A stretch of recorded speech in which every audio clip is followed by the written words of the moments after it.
relator, revisor, nosso querido presidente da Comissão de Seguridade Social da Câmara, meu querido amigo Antônio Brito.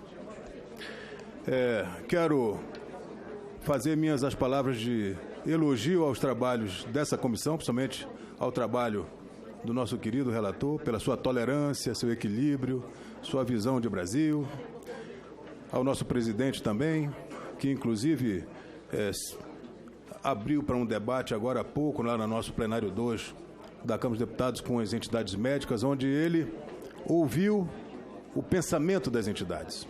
E eu quero começar a minha fala aqui, senhor presidente e senhor relator, dizendo que nós usamos um termo que não fica muito adequado. Nós somos legalistas, não é? Essa casa é a casa das leis. Então, para mim, médico formado em Cuba, na ELAN, sem CRM, não pode ser chamado de médico. Médico é médico com CRM, porque o Conselho Federal de Medicina, que é uma autarquia federal especial, tem como preceito constitucional registrar os nossos diplomas, os nossos apontamentos e nos considerar aptos para exercer plenamente a nossa atividade médica. Dito isso, eu queria deixar bem claro aqui que há alguns pontos que nós vamos ter que discutir nos destaques, e é muito salutar porque, por mais tolerante que Vossa Excelência seja e que nos dê a oportunidade de discutirmos muito a matéria, há coisas que nós não podemos, a meu ver, nós não podemos aprovar aqui.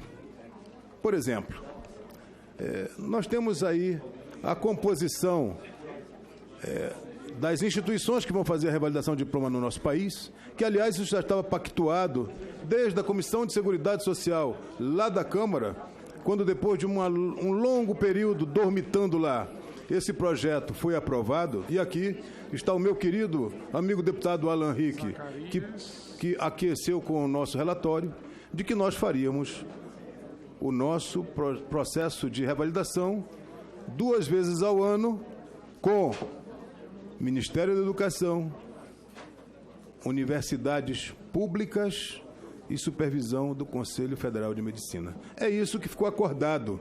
E aqui nessa casa já há uma tradição de se dizer que o que vale aqui é o acordo.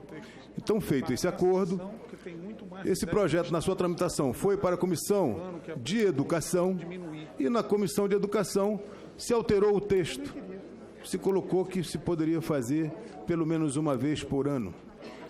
Isso não nos contemplava. E nós, eu e o deputado Alan, nós tentamos reconsignar no texto, na CCJ, 2 vezes ao ano, na fórmula que tínhamos acertado lá na Comissão de Seguridade Social. Só se consegue garantir a presença de médicos nos rincões desse país se nós fizermos algo que seja semelhante à carreira médica de magistratura e Ministério Público. Por que nós temos juiz? Por que nós temos promotor lá em Caracaraí, lá em Benjamin Constant, lá em Tefé, lá em Fonte Boa, lá em Boca do Acre? Por que nós temos isso? Porque nós temos um plano de cargo e salário, que eu não vi ninguém falar aqui. De forma que eu quero aqui enfatizar que nós entramos com 6 destaques, dentre os quais rechaçamos a questão do artigo 34. Não é justo também que um jovem que estuda, que faz uma universidade pública ou particular nesse país, a pública é muito difícil o acesso, e uma universidade particular, como Vossa Excelência, presidente, tem uma filha que faz medicina numa universidade privada, sabe do sacrifício que nós fazemos para custear um curso de medicina nesse país. Não é justo que nós tenhamos aqui um tratamento isonômico entre os médicos que fazem medicina aqui no país com os médicos que vão lá para Ponta Porã, Pedro Juan Cabaleiro, e façam medicina numa faculdade que não forma médicos com a qualidade devida. Vamos também, e isso é um destaque, são 2 emendas, 9 e 98, que são de minha autoria e do deputado Luizinho, tentar recompor a carreira de médicos federais que trabalham nos hospitais federais do Rio de Janeiro, porque esses médicos ganham, com todo o respeito que tenho, a classe dos enfermeiros, porque não se faz medicina sem equipe multiprofissional, mas não consigo entender como é que um médico no Hospital Federal, prestando um serviço fundamental ao país, num lugar que temos tanto problema no SUS do Brasil, que é o Rio de Janeiro, esses médicos ganham menos do que os enfermeiros.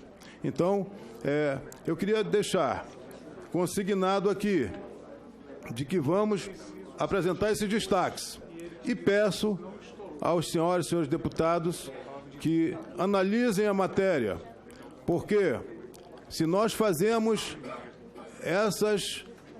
esses marcos legais mirabolantes, como, por exemplo, deixarmos 30% de médicos sem CRM trabalharem no Brasil e 70% no Médicos pelo Brasil, ora, nós não vamos terminar nunca com esse mais médico.